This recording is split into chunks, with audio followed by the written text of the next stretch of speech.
Hi guys, let's see the summary of Oscar Wilde's The Importance of Being Earnest in this video.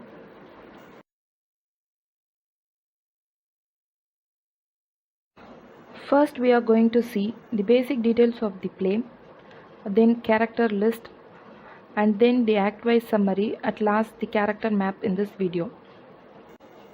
Importance of Being Earnest is a Victorian age play. It is a 3-act play, first performed in 1895 and published as a book in 1899.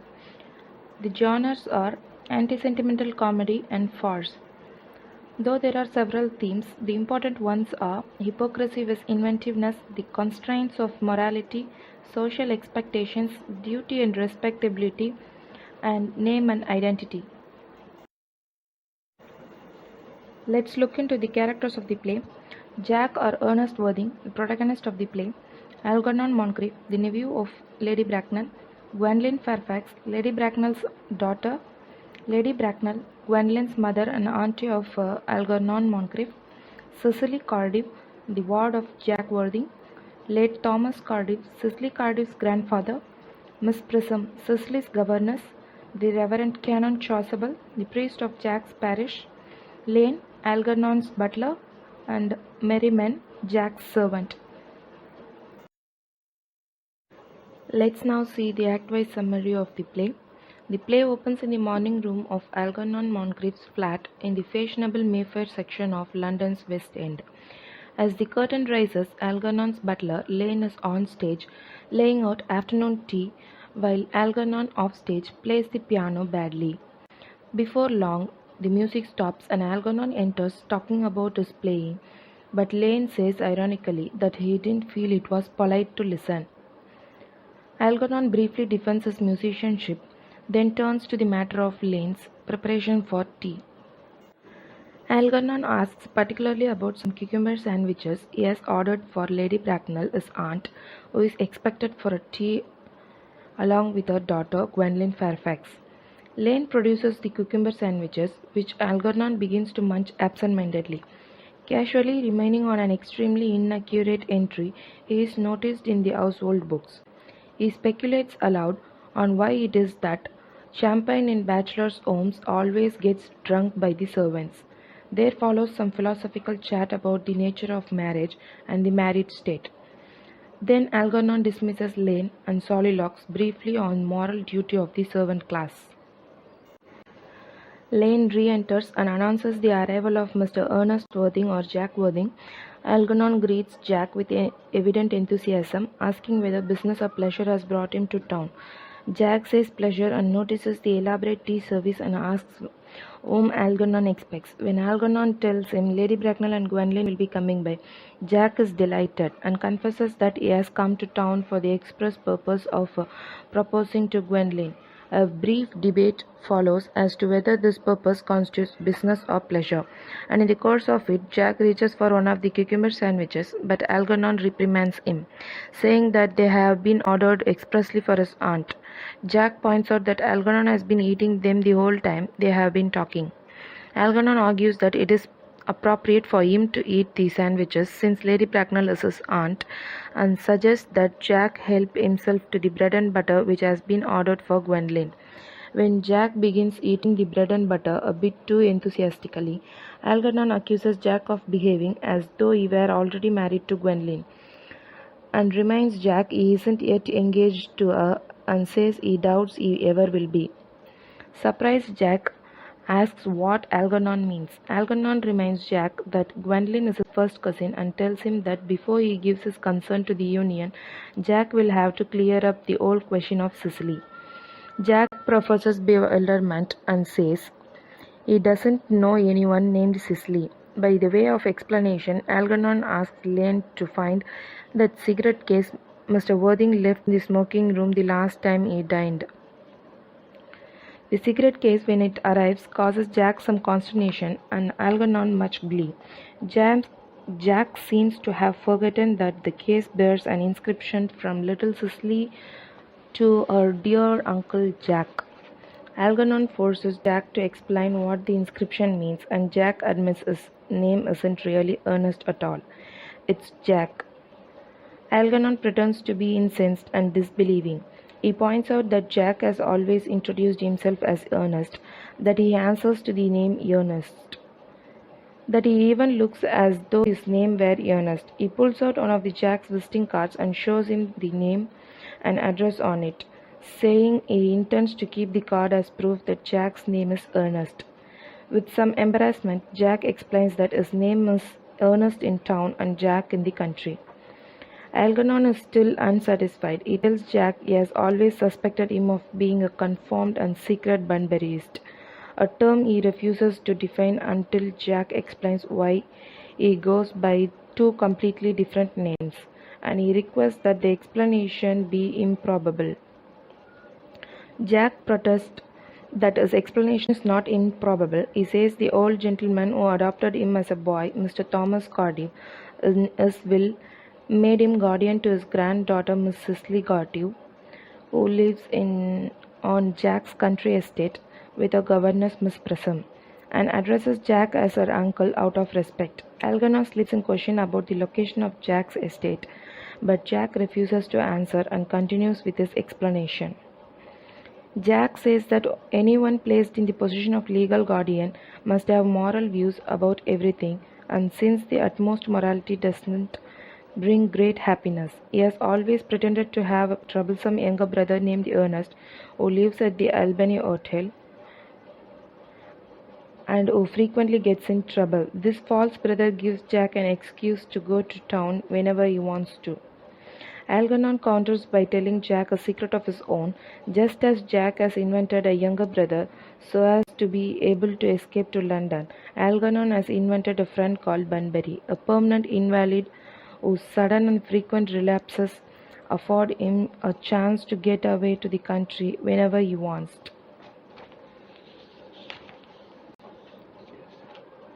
Bunbury's illness, for instance, will allow Algernon to have dinner with Jack that evening, despite the fact that he has been committed for over a week to dining at Lady Bracknell's.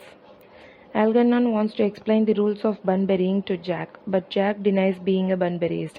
He says if Gwendolen accepts his marriage proposal, he plans to kill off his imaginary brother, and that he is thinking of doing so in any case because Cicely is taking too much interest in Ernest. Jack suggests that Algernon do the same with Bunbury, while the two men argue about the uses and merits of a married man's knowing Bunbury. Lady Bracknell and Gwendolen are announced. Lady Bracknell comes on stage gossiping about a friend whose husband has died recently. Seating herself, she asks for one of the cucumber sandwiches Algernon has promised her. However, no cucumber sandwiches are in sight. Algernon, without realizing what he was doing, has devoured every last one. He gazes at the empty plate in horror and asks Lane sharply why there are no cucumber sandwiches. Quickly sizing up the situation, Lane explains blandly that he couldn't find cucumbers at the market that morning. Algernon dismisses Lane with obvious and feigned displeasure. Lady Bracknell is not concerned, and she chatters about the nice married women she is planning to have Algernon take into the dinner that evening. Regretfully, Algernon tells Lady Bracknell that due to the illness of his friend Bunbury, he will be unable to come to dinner after all. Lady Bracknell expresses her irritation about Bunbury's shilly-shallying over the question of whether he will live or die. To appease her and to give Jack a chance to propose to Gwendolen, Algernon offers to go over the musical program for an upcoming reception with her and takes her into the music room. Alone with Gwendolen, Jack awkwardly stammers out his admiration and Gwendolen takes charge. She lets Jack know right away that she shares his feeling and Jack is delighted. However, he is somewhat dismayed to learn that a good part of Gwendolen's attraction to him is due to what she believes in his name, Ernest. Gwendolen is fixated on the name Ernest, which she feels as a music of its own and inspires absolute confidence. Gwendolen makes clear that she would not consider marrying a man who was not named Ernest. Lady Bracknell returns to the room and Gwendolen tells her she is engaged to Jack. Lady Bracknell then interviews Jack to determine Jack's eligibility as possible son-in-law. Jack seems to be giving all the right answers until Lady Bracknell inquires into his family background, Jack explains that he has no idea who his parents were and that he was found by the man who adopted him in a handbag in the cloakroom at Victoria Station. Lady Bracknell is scandalized. She forbids him from marrying Gwenlyn and leaves the house angrily. Algernon re-enters and Jack reviews the results of his interview with Lady Bracknell, explaining that as far as Gwenlyn is concerned, the two of them are engaged. Algernon asks mischievously whether Jack has told her the truth about being Ernest in town and Jack in the country, and Jack scoffs at the idea. He says he plans to kill off Ernest by the end of this week by having him catch a severe chill in Paris. Algernon asks whether Jack has told Gwenlyn about his ward Cicely, and again Jack scoffs at the question. He claims Cicely and Gwenlyn will surely become friends and will be calling each other sister. Gwenlyn re-enters and asks to speak privately with Jack. She tells him how the story of his childhood has stirred her and declares her undying love whatever happens. She asks Jack for his address in the country and Algernon listens in, jotting it down on his cuff.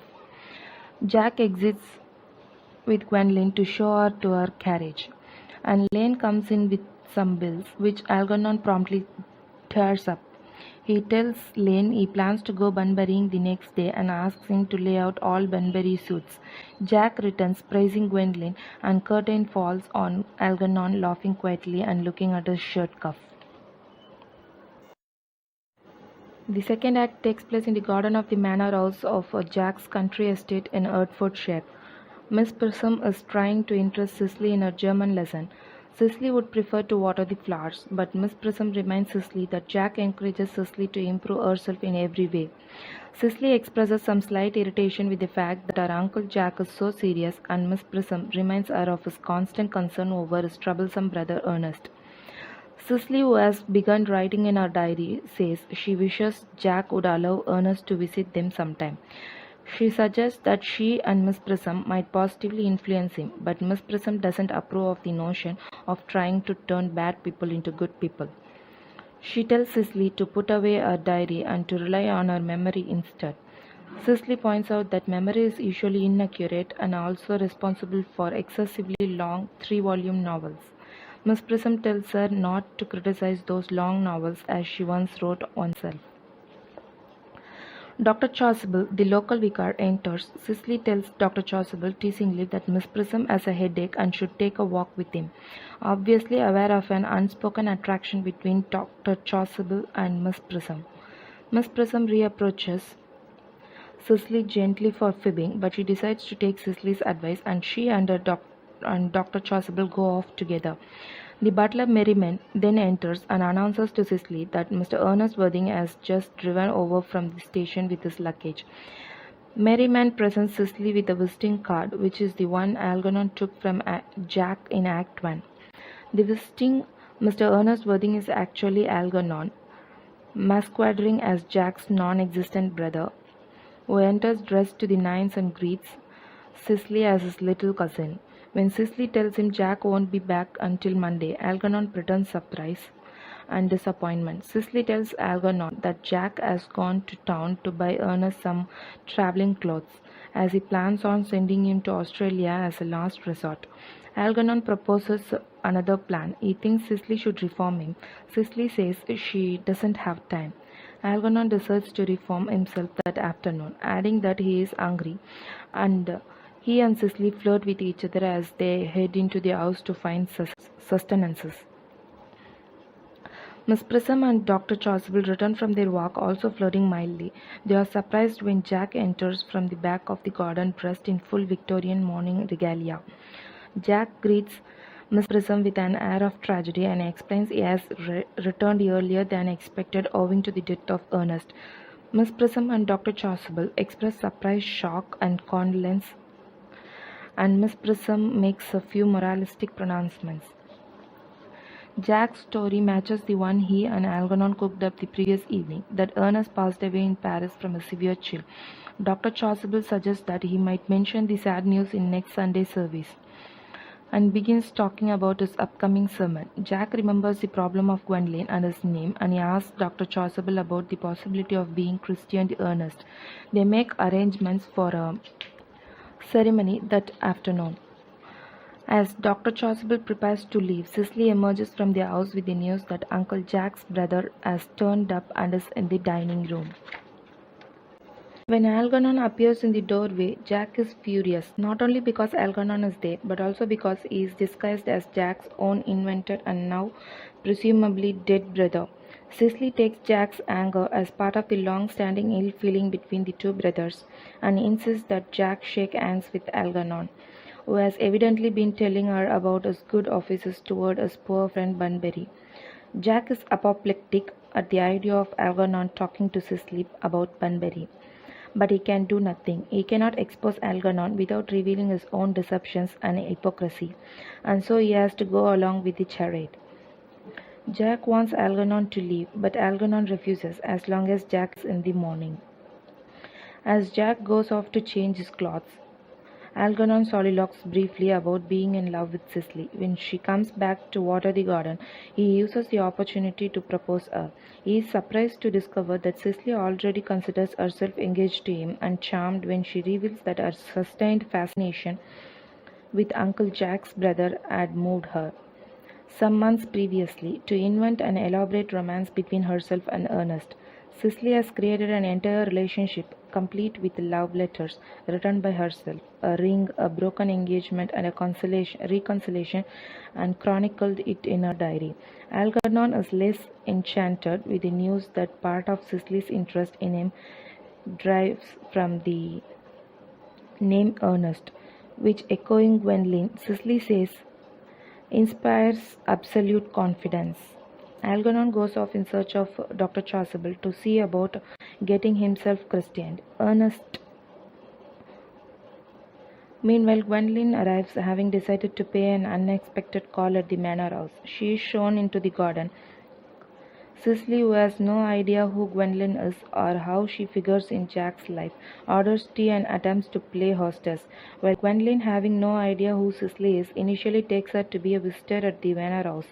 She is disconcerted to hear that Cicely is Mr. Worthing's ward, as Ernest has never mentioned having a ward, and she confesses to not being thrilled by the news or by the fact that Cicely is very young and beautiful. Cicely picks up on Gwendolyn's reference to Ernest and asks to explain that her guardian is not Mr. Ernest Worthing but his brother Jack. Gwendolyn asks if she is sure, and Cicely reassures, adding that in fact she is engaged to be married to Ernest Worthing. Gwendolyn points out that this is impossible as she herself is engaged to Ernest Worthing. The tea party degenerates into a kind of catfight in which the two women insult one another with utmost civility. Toward the climax of this confrontation, Jack and Algernon arrive one after the other, each having separately made arrangements with Dr. Chasuble to be christened Ernest later that day. Each of the young ladies takes great pleasure in pointing out that the other has been deceived. Cicely informs Gwendolyn that her fiancé is really named Jack, and Gwendolyn informs Cicely that hers is really called Algernon. Shocked and angry, the two women demand to know where Jack's brother Ernest is, since both of them are engaged to be married to him, and Jack is forced to admit that he has no brother and that Ernest is a complete fiction. Both women are furious. They retire to the house arm in arm, calling each other sister. Alone, Jack and Algernon must sort out their differences.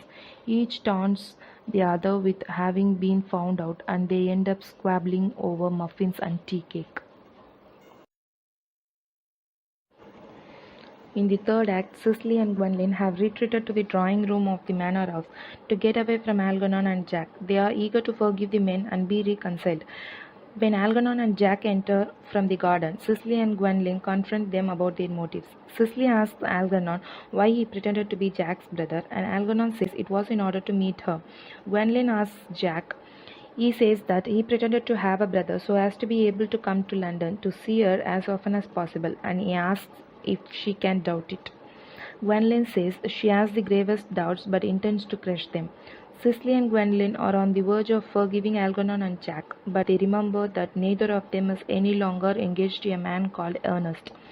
Algernon and Jack explain that each has made arrangements to be rechristened Ernest before the day is out, and the young women, bowled over by men's physical courage and capacity for self-sacrifice, are won over. As the couples embrace, Lady Bracknell enters, having bribed Gwendolyn's maid for information about her destination. On seeing Algernon, she asks whether this is the house where his friend Bunbury resides. Algernon, forgetting momentarily that he is supposed to be at his friend's bedside, says no, but quickly tries to cover himself and blurts that Bunbury is dead. He and Lady Bracknell briefly discuss Bunbury's sudden demise. Jack then introduces Cicely to Lady Bracknell, and Algernon announces their engagement. Lady Bracknell asks about Cicely's background, asking first rather acidly whether she is connected with any of the larger railway stations in London. Jack obliquely volunteers information about Cicely, answering Lady Bracknell's presumptuous questions with a withering irony that goes over Lady Bracknell's head. Her interest is greatly piqued when she learns that Cicely is actually worth a great deal of money and stands to inherit even more when she comes of age. Jack refuses to give consent to Cicely's marriage to Algernon until Lady Bracknell grants her consent to his union with Gwendolen. But Lady Bracknell refuses. She summons Gwendolen to her side and prepares to depart. Before they can leave, however, Dr. Chasuble arrives to announce that everything is ready for the christenings. Jack explains that he and Algernon no longer need the christenings immediately and suggests that the ceremonies be postponed. The rector prepares to withdraw, explaining that Miss Prism is waiting for him back at the rectory. At the sound of Miss Prism's name, Lady Bracknell starts. She asks a number of incisive questions about Miss Prism, then demands that she be sent for. Miss Prism herself arrives at the moment. When Miss Prism sees Lady Bracknell, she begins behaving in frightened and furtive manner. Lady Bracknell asks her severely about the whereabouts of a certain baby that Miss Prism was supposed to have taken for a walk 28 years ago. Lady Bracknell proceeds to recount the circumstances of the baby's disappearance. Miss Prism left a certain house in Grosvenor Square with a baby carriage containing a male infant and never returned.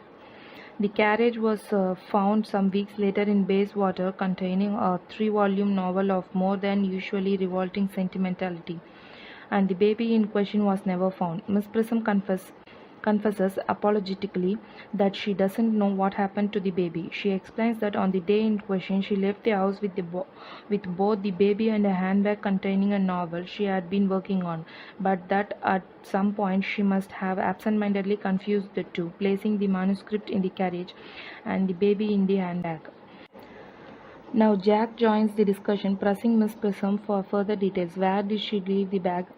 Which railway station? What line? Jack excuses himself and hurries off stage, returning a moment or two later with a handbag. He presents the handbag to Miss Prism and asks her if she can identify it. Miss Prism looks the handbag over carefully before acknowledging that it is the handbag she mislaid.